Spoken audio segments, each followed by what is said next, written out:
हरे कृष्णा। श्रीमद् भागवतम कथा के पिछले अध्याय में हमने सुना कि बलराम जी विभिन्न तीर्थ स्थानों की यात्रा करते हुए अंततः नैमिषारण्य पहुंच जाते हैं और वहां उन्होंने रोमहर्षण सूत का उद्धार किया था। जब ब्राह्मणों ने देखा कि उनके द्वारा नियुक्त आचार्य का वध हो चुका है तो वे सब अत्यंत दुखी हो गए और फिर बलराम जी ने उन्हें सुझाव दिया कि वे रोमहर्षण के पुत्र को इस यज्ञ में आचार्य के पद पर नियुक्त करें। इसके बाद श्री बलराम जी ने ब्राह्मणों से आग्रह किया कि यदि कोई और समस्या है तो वे उसका भी समाधान कर सकते हैं। इसके उत्तर में ब्राह्मणों ने बलराम जी से प्रार्थना की कि वे उन्हें बलवल नामक राक्षस के आतंक से मुक्त कराएं। अब देखिए, हम जानते हैं कि बलराम जी स्वेच्छा से महाभारत के युद्ध से दूर रहना चाहते थे, इसलिए वे तीर्थाटन का बहाना बनाकर द्वारिका से दूर आ गए थे, जिससे उन्हें पांडवों या कौरवों दोनों में से किसी के भी पक्ष में महाभारत का युद्ध ना लड़ना पड़े। लेकिन क्या आप जानते हैं कि कुछ ऐसा भी हुआ था जिसके कारण श्री बलराम जी अपने आप को महाभारत के युद्ध में आने से नहीं रोक पाए? जानते हैं क्यों? चलिए देखते हैं। ब्राह्मणों की प्रार्थना सुनकर बलराम जी अब पूरी तैयारी के साथ बलवल के आक्रमण की प्रतीक्षा करने लगे। बलराम जी के प्रण से तीनों लोग रोमांचित हो उठे थे। तभी अचानक एक भयानक तूफान उठाया जो कि आने वाले महायुद्ध का सूचक था। चारों दिशाओं में धूल उड़ने लगी और वातावरण दुर्गंध से भर गया। दुष्ट वस्तुओं की वर्षा होने लगी और अंत में वह राक्षस वहां प्रकट हुआ। आकाश में उड़ते हुए बलवल के हाथों में केवल एक त्रिशूल था। उस असुर का विशाल शरीर कोयले के समान काला था, बिल्कुल उसके मन जैसे।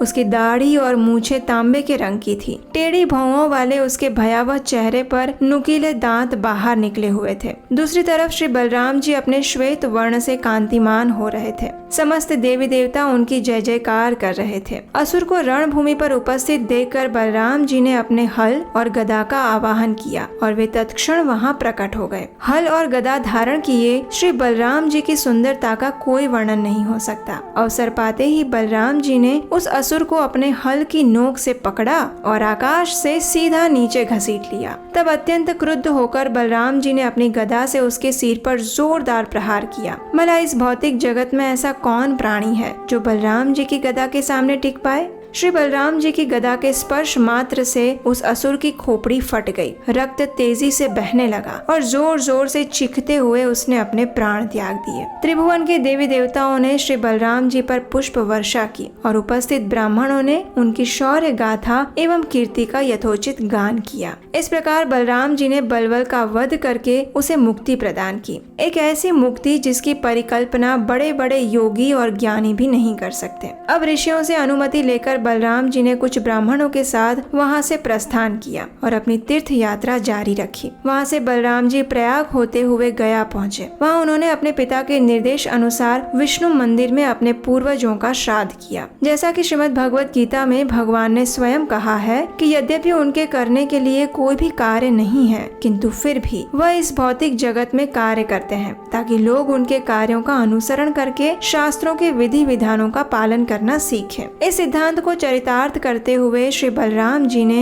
ऐसे कार्य किए जिससे मानवता का उद्धार हो सके। महेंद्र पर्वत पर उनकी भेंट परशुराम जी से हुई और उन्होंने झुककर उन्हें प्रणाम किया। अनेक तीर्थ स्थलों का भ्रमण करके बलराम जी बालाजी पहुँचे और फिर वहाँ श्रीरंगम होते हुए सेतु बंध पहुँचे। इसी स्थान पर भगवान श्री राम ने लंका तक जाने के लिए सेतु का निर्माण किया था। उसी स्थान पर बलराम जी ने वहाँ निवास कर रहे ब्राह्मणों को 10,000 गायें दान में दी और फिर वह मलय पर्वत पर निवास कर रहे अगस्त्य ऋषि से भेंट करने गए। बलराम जी कन्याकुमारी के नाम से विख्यात दुर्गा देवी के मंदिर भी गए। पूर्व काल में भगवान श्री राम भी इस स्थान पर आए थे। पंचापसरा कुंड पर उन्होंने फिर से 10,000 गायें दान में दी। पूरे केरल का भ्रमण करके बलराम जी भगवान शिव की पवित्र भूमि गोकर्ण आ गए। अंततः बलराम जी ने प्रभास की ओर मुख किया। और अब इस कथा में बहुत ही रोमांचक मोड़ आने वाला है। एक तरफ श्री बलराम जी अपनी तीर्थ यात्रा कर रहे थे तो दूसरी तरफ महाभारत का युद्ध चल रहा था। उन्होंने कुछ ब्राह्मणों से महाभारत के युद्ध में हुए भीषण हत्याकांड का समाचार सुना। इतने विनाश के बारे में सुनकर श्री बलराम जी का हृदय करुणा से भर उठा। विधि का विधान भी कितना अजीब था, किंतु दूसरी ओर धरती के कम हुए बोझ को देखकर उन्होंने राहत की सांस ली, क्योंकि अंततः धर्म को अधर्म पर विजय प्राप्त हो रही थी। और यही तो श्री कृष्ण और बलराम जी का इस भौतिक जगत में अवतरित होने का मुख्य कारण था।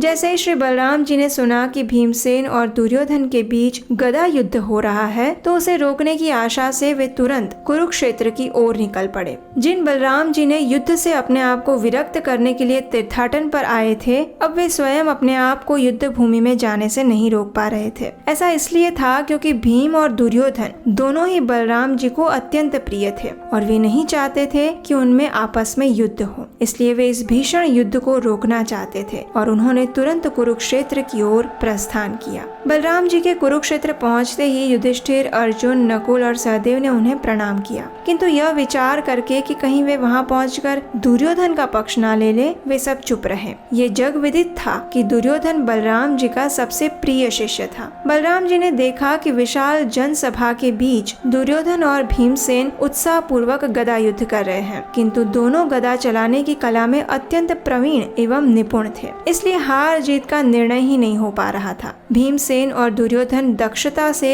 गदा घुमाते हुए ऐसे प्रतीत हो रहे थे जैसे कि विजय की लालसा में रंगमंच पर नृत्य कर रहे हो। ऐसे भीषण गदा युद्ध का कोई अंत ही नहीं था और यह युगों युगों तक चल सकता था। ये सोचकर सभी अत्यंत चिंतित थे। बलराम जी भीमसेन और दुर्योधन दोनों के हितैषी थे। उन्होंने दोनों से कहा, दुर्योधन, भीम, सुनो, भीम बल में श्रेष्ठ हैं और दुर्योधन गदा घुमाने की कला में, परंतु कुल मिलाकर तुम दोनों ही एक दूसरे से बढ़ चढ़कर हो, इसलिए मुझे इस युद्ध का कोई निर्णय नहीं दिखाई पड़ता। मेरी राय में इस व्यर्थ के युद्ध को बंद कर दो। परंतु ये क्या, उन दोनों में से किसी ने भी उनके परामर्श पर कोई ध्यान नहीं दिया। भीम और दुर्योधन के मन परस्पर वैर में इतने गूंथे हुए थे कि वे एक दूसरे के वध के अतिरिक्त अन्य किसी बात पर विचार नहीं कर पा रहे थे। बार बार वे एक दूसरे के द्वारा हुए अपने अपमान के विषय में सोच रहे थे। आखिर बलराम जी ने इसे भाग्य की इच्छा के समान ही समझा और उन दोनों को उनकी नियति पर छोड़कर वे द्वारिका लौट आए, जहाँ उनके संबंधियों ने हर्षोल्लास के साथ उनका स्वागत किया। कुछ समय पश्चात बलराम जी युद्ध से संन्यास लेकर नैमिषारण्य लौट आए। ऋषियों ने उठकर उनका आदर सत्कार किया और प्रेम पूर्वक उन्हें गले से लगा लिया। ऋषियों के आग्रह पर बलराम जी ने अनेक यज्ञ संपन्न किए और उन सब के हृदय में दिव्य ज्ञान उजागर किया। उस ज्ञान के बल पर वह देख पाए कि संपूर्ण सृष्टि बलराम जी के भीतर है और वे सर्वत्र व्याप्त हैं। तो ये थी आज की हमारी श्रीमद् भागवतम कथा, जिसे हमने लिया था श्रीमद् भागवतम के 10वें स्कंद से। हमें आशा है कि सनातन धर्म के प्रचार में हमारा ये प्रयास आपको सराहनीय लग रहा होगा और यदि इस कार्य में आप हमारे साथ जुड़ना चाहते हैं तो स्क्रीन पर दिए गए नंबर पर आप हमें अपना आर्थिक योगदान भेज सकते हैं। आपकी सेवा में निरंतर ऐसी कथाओं का प्रस्तुतिकरण हम कर सकें, इसी आशीर्वाद की आपसे याचना करते हैं। हरे कृष्णा।